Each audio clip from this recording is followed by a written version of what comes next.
I believe that most human beings are only living at about 40% of their capability. So the mind has a governor, like a car.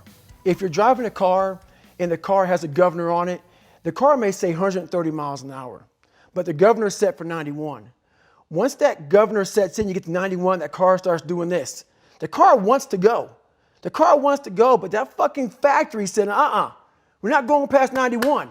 We have a factory, a nice governor in our brain, and it's a survival mechanism. It protects us from pain and suffering. The second we feel that shit, our mind says, oh no, this isn't fun. We should back off. We should sit down, find something more comfortable. And there's something about the mind. The mind has the tactical advantage over you at all times. At all times of your life, the mind has a tactical advantage over you. Why is that? It knows what you're afraid of. It knows your insecurities. It knows your deep, dark lies.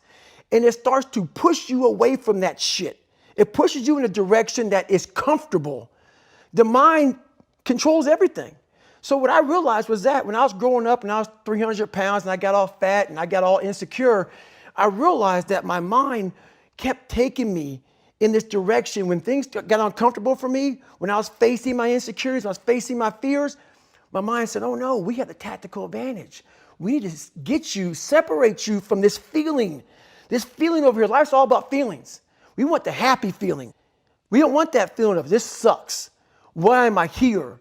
And you don't have any, so you can't answer those questions, so you leave. I started realizing that if in that moment you can answer those fucked up questions and you are now in charge of your brain versus your brain ruling you, that's where all that stuff comes from. So the 40% rule is all of that. You get to 40%, your brain says, we're done. Let's roll, man. This is starting to get painful. This is uncomfortable. So you sit down.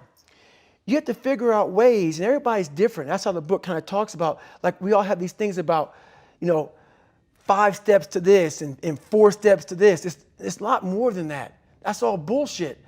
It's a practice that you have to, it's a habit. So if you know that at 40%, I'm feeling pain. At 40%, I'm feeling pain. That's where the 40% rule kicks in. Now it starts. Okay, I'm feeling pain. My mind's saying all this shit to me. It's saying, get out of here, run, flee. The fight or flight kicks in. Okay, we're done. We're not good enough. It starts telling you all these things. You start to believe it because the mind controls all. This is the time where you have to gain control back of your mind. It's okay, let me see if I can go 45%. And once you start giving yourself more and more hope and start realizing, okay, the mind starts to be, okay, what are you doing? We're supposed to be going right and you're going left. You start then controlling your mind. Start finding more in yourself. And then it goes from 40% to a lot further than that.